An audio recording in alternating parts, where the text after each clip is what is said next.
Hi, this is Dr. Gregory Sadler. I'm a professor of philosophy and the president and founder of an educational consulting company called Reason.io, where we put philosophy into practice. I've studied and taught philosophy for over 20 years, and I find that many people run into difficulties reading classic philosophical texts. Sometimes it's the way things are said or how the text is structured. But the concepts themselves are not always that complicated, and that's where I come in. To help students and lifelong learners, I've been producing longer lecture videos and posting them to YouTube. Many viewers say they find them useful. What you're currently watching is part of a new series of shorter videos, each of them focused on one core concept from an important philosophical text. I hope you find it useful as well. In a work titled The Ethics of Ambiguity, you would expect that its author, Simone de Beauvoir, would sooner or later be laying out a at least somewhat systematic, orderly ethics for you. And she is an existentialist working in conjunction with Sartre, which this book is in some respect an attempt to remedy what Sartre doesn't provide an actual existentialist ethics.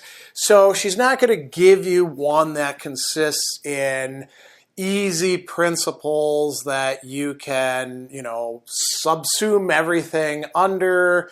Instead, it's going to be tricky, a bit more complicated. It is an ethics of ambiguity. And ambiguity for her means it's never really finished and the tensions don't just go away. So there's a few quotes I want to begin with. One is about, 3/4 of the way through this section, the last section, number 5 in part 3 of the work. And she says, the method we are proposing, analogous in this respect to scientific or aesthetic methods, consists in each case of doing what? Confronting the values realized with the values aimed at and the meaning of the act with its content. So, she's going to say the fact is the politician, contrary to the scientist and the artist, and although the element of failure, which he assumes is more outrageous, is rarely concerned with making use of it. So, politics, science, art, actually evaluating art as well, the aesthetic, and the everyday of actions that we have to choose, there can be a sort of general method, but there can't be any sort of systematic, principle-based approach. We have to, in each case, look at what it is that we're trying to accomplish and see, what actually is going to result from it. We have to think about means and ends, the act and the content of the act. And notice that there is something here that we can put our finger on, a kind of, fitting together or not fitting together, we could call it contradiction or lack thereof. Now, a little bit earlier in the work, in the section that really begins this discussion, she is going to tell us that ethics, isn't going to furnish us with recipes. Now, what do you mean recipes? Well, think about what a recipe is.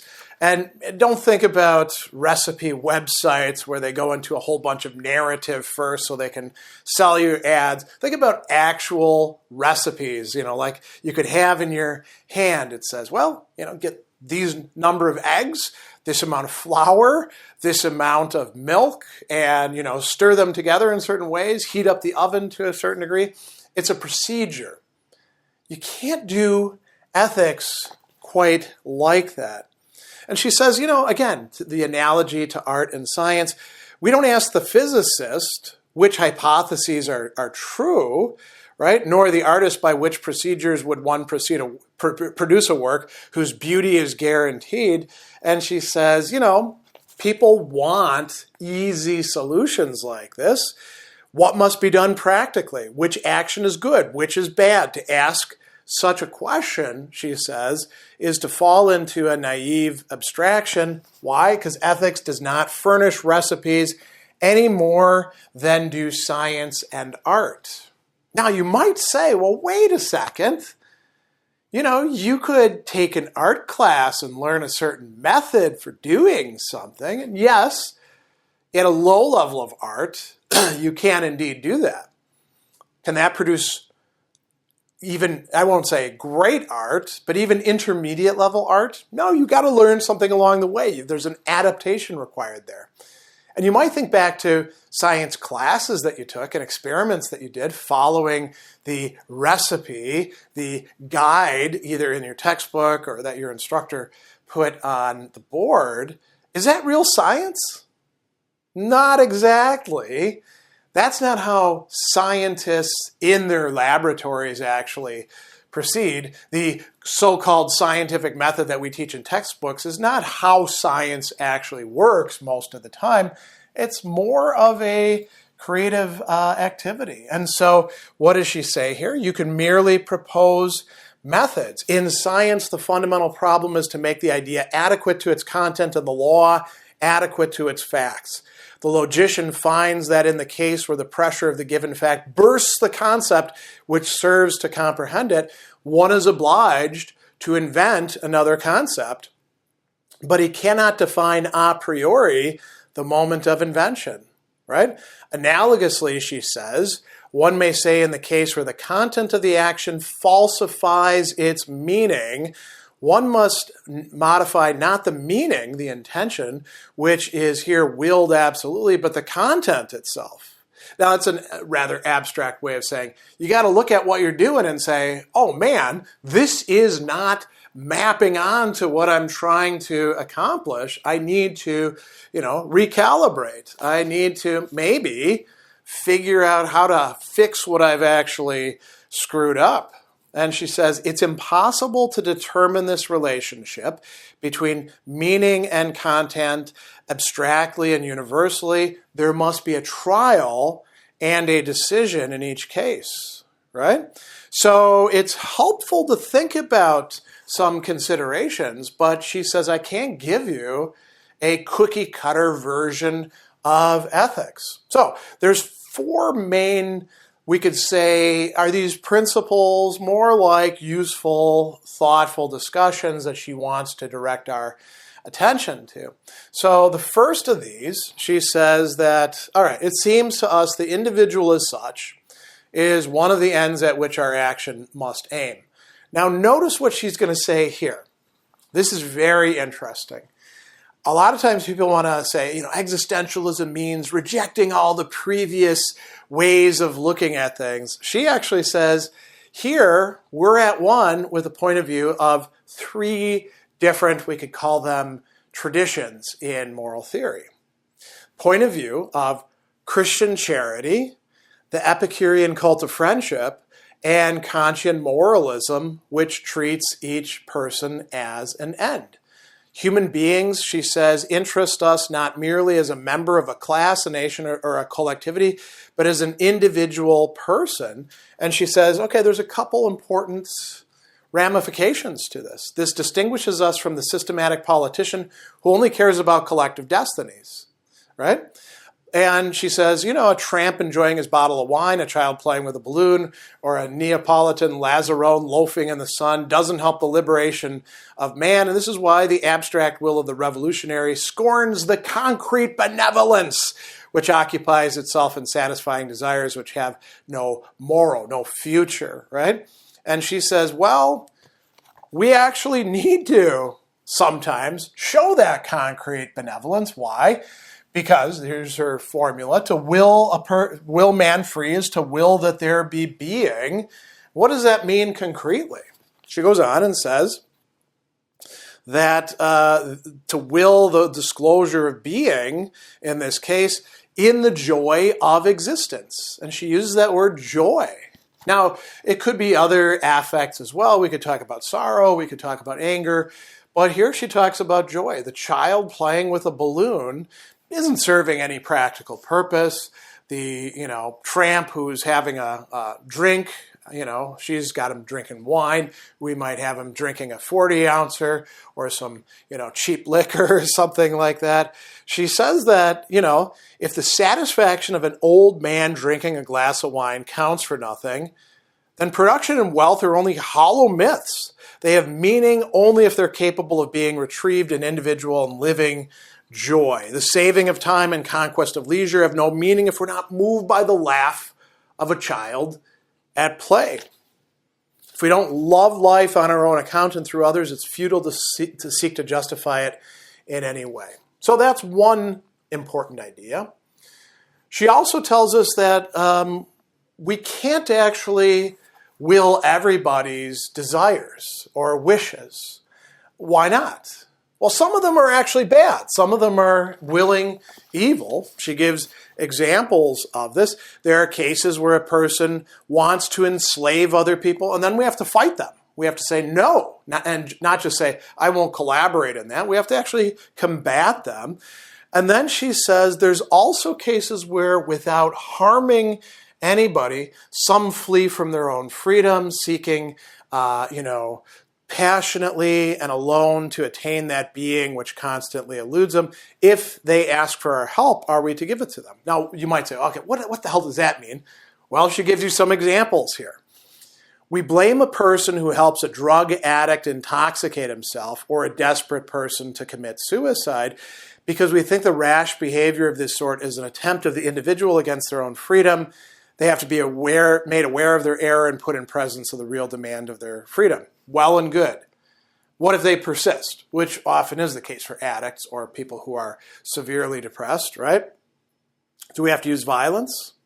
Right? And she says the serious person busies himself with dodging the problem. They set up, values of life, health, and moral conformism. Now the problem is solved for them. But if we're really being true to ourselves, that doesn't really solve the problem. And anybody who's been in a situation like this with somebody who they care about knows the depth of this. And she says, it's not necessary to serve an abstract ethics. It's no more necessary than to yield to impulses of pity or generosity. These are, from an existentialist perspective, perhaps the better responses. And she says, I can't make decisions of this sort indiscriminately, right? Somebody who throws themselves into the river, I hesitate to fish them out. That's rather abstract.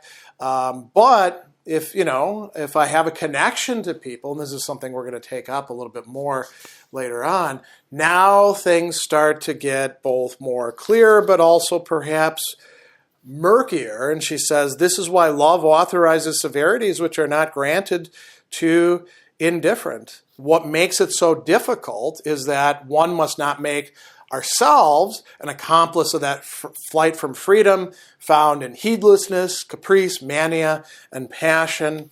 But we also have to respect other people's freedom at the same time.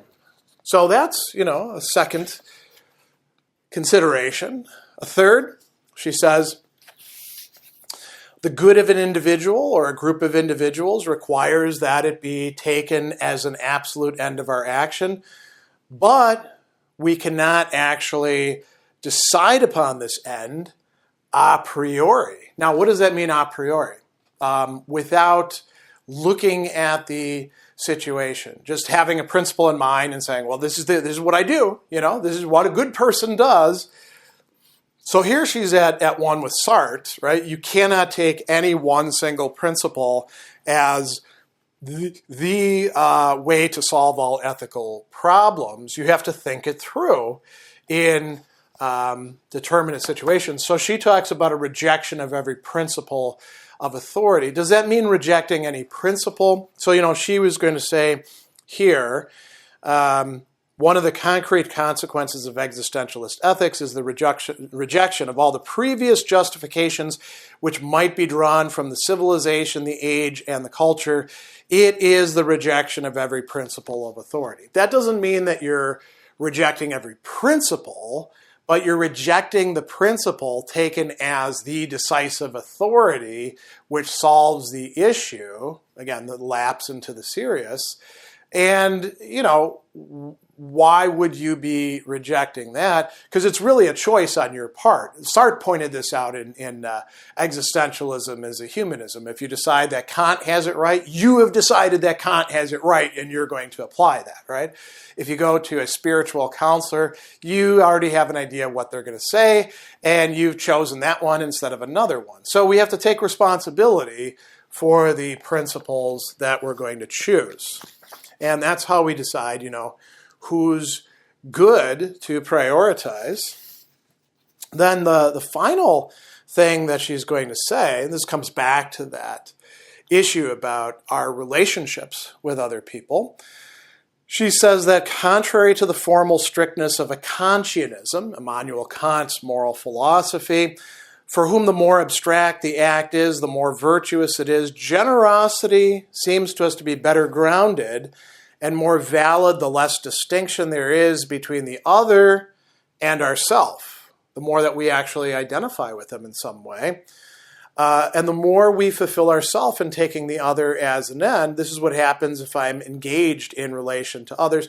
And she does get the Stoics a bit wrong here. I think a closer reading would reveal that she's misjudging them, saying the Stoics impugn the ties of family, friendship, and nationality so that they recognized only the universal form of man. Okay, you read the Stoics more closely, you're not going to actually buy that. And you'll see Epictetus and Seneca saying, our relations are very important.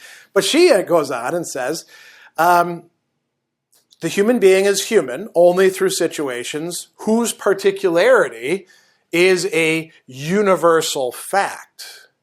So my relationship to my spouse, my friend, my child, my neighbor, right? Those are concrete human relationships. Those are particular, but I take them as, in a certain sense, universal facts. And she says there are people who expect help from certain people and not from others. And these expectations define what she calls privileged lines of action. She says, it's fitting that the Negro fight for the Negro, the Jew for the Jew, the proletarian for the proletarian, and the Spaniard in Spain.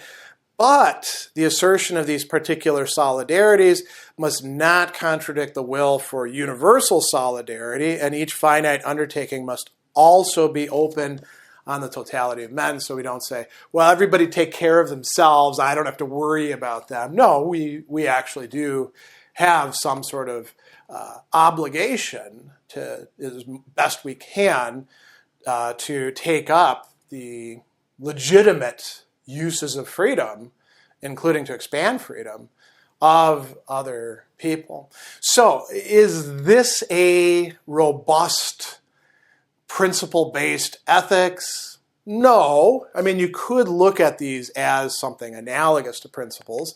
Again, de Beauvoir thinks of each of these as like, these are ways to think through situations. So you might say, well, that's a distinction without a difference. That's what we actually do with principles. But she is saying you can't determine exactly what you have to do a priori ahead of time, the way that you might be able to do with, Kantian ethics, or maybe even, some other forms of deontology, duty-based ethics, or, utilitarianism. You can at least say greatest happiness principle. So this is proposing a different approach, one that you have to constantly remain engaged in. You could say, to sum this up, ethics is never finished. It's something that you have to continually choose from an existentialist perspective.